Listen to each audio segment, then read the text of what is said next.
What happens when death becomes entertainment, disease becomes fashion, and bad science becomes everyday culture? You get Victorian England. The 1800s gave us railways, empires, and inventions, but also corpse photography, arsenic cosmetics, and séances right in the living room.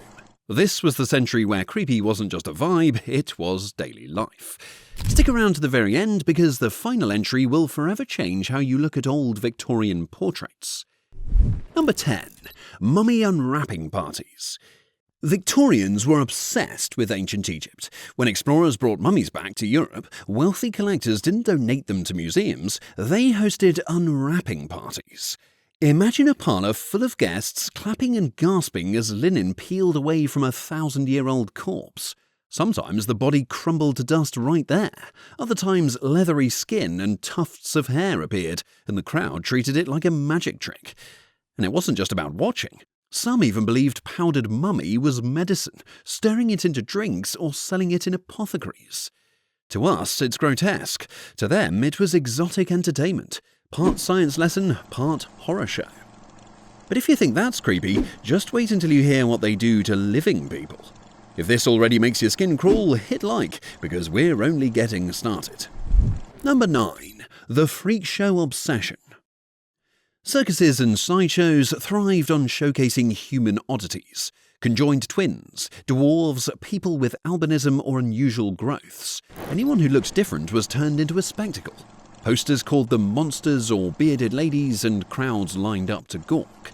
Even the dead weren't off limits. Preserved organs, skeletons, even deformed fetuses were put on display as curiosities.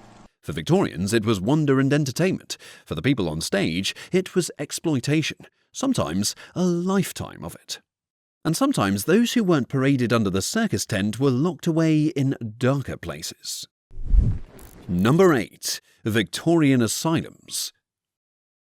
Mental health care in the 1800s was brutal.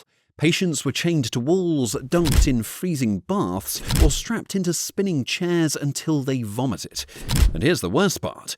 Being in an asylum didn't always mean you were mentally ill.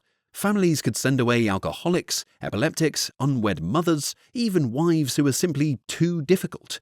Once inside, most never came out.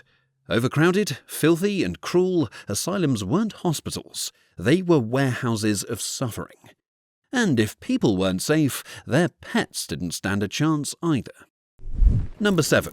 Taxidermy nightmares. For Victorians, taxidermy wasn't just hunting trophies, it was art. Kittens posed at tea parties, squirrels playing cards, rabbits in tiny classrooms. Some families even stuffed their beloved pets. Imagine your old family pet propped by the fireplace, its glass eyes following you through the room year after year. Wealthy collectors went even further, filling entire museums with staged animal scenes. To Victorians, it was charming.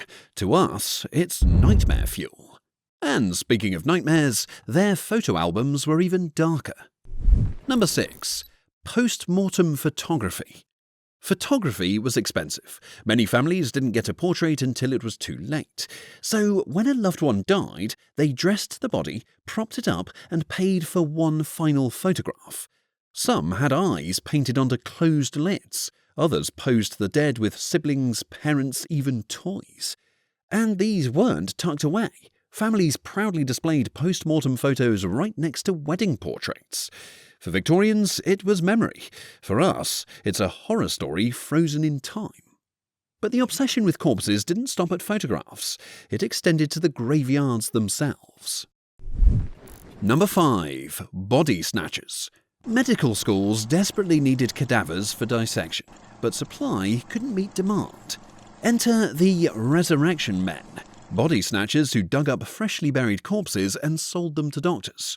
Families fought back. Some installed iron cages called mort safes over graves. Others booby-trapped coffins or hired guards to watch fresh burials. And when bodies did make it to lecture halls, dissections were performed in front of packed audiences. People treated it like theatre. But being alive wasn't much safer, because Victorian medicine could be just as deadly. If you've made it this far, hit subscribe so you don't miss what's next. Number 4. Quack medicine. Medicine in the 1800s was often worse than the disease. Doctors prescribed heroin for coughs, cocaine for teething babies, chloroform for cramps. Tuberculosis patients were told to drink animal blood. Others inhaled tar fumes or endured electric shocks.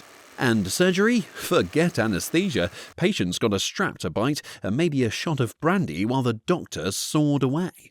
Surgeons even bragged about speed, like amputating a leg in under 2 minutes. And when children died despite these cures, grieving parents found another creepy comfort. Number 3. Mourning dolls. Instead of burying a child, some families commissioned life-sized dolls. They wore the child's real clothes, sometimes even their hair. These weren't just keepsakes. Parents laid them in cribs, rocked them, even posed them in family portraits. To outsiders, it looked like the child still lived.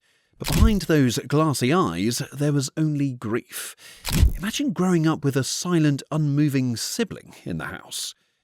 And outside the home, death wasn't hidden either. It was entertainment. Number 2. Public hangings. Until 1868, executions were public festivals. Crowds picnicked, vendors sold food, thousands gathered to cheer as prisoners swung from the gallows. And even after hangings moved behind prison walls, pieces of rope were sold as good luck charms. Some people even dipped handkerchiefs in the executed criminal's blood, believing it held power. Victorians didn't just witness death, they consumed it. And for many, even that wasn't enough. They wanted to talk to the dead. Don't go anywhere, the finale is the creepiest of all. Number 1. Séances and spirit photography. Spiritualism swept through Victorian society like wildfire.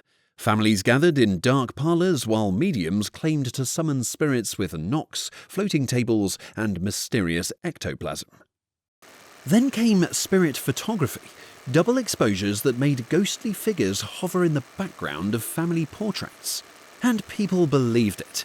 They proudly displayed these images alongside ordinary photos like Grandpa had simply dropped in from the afterlife for picture day.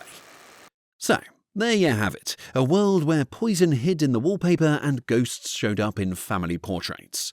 Which creeped you out more, the corpses, the dolls, or the ghostly photos? Tell me in the comments. Think this was disturbing? Their medical cures were even worse. Hit subscribe or you'll never know the horrors they swallowed.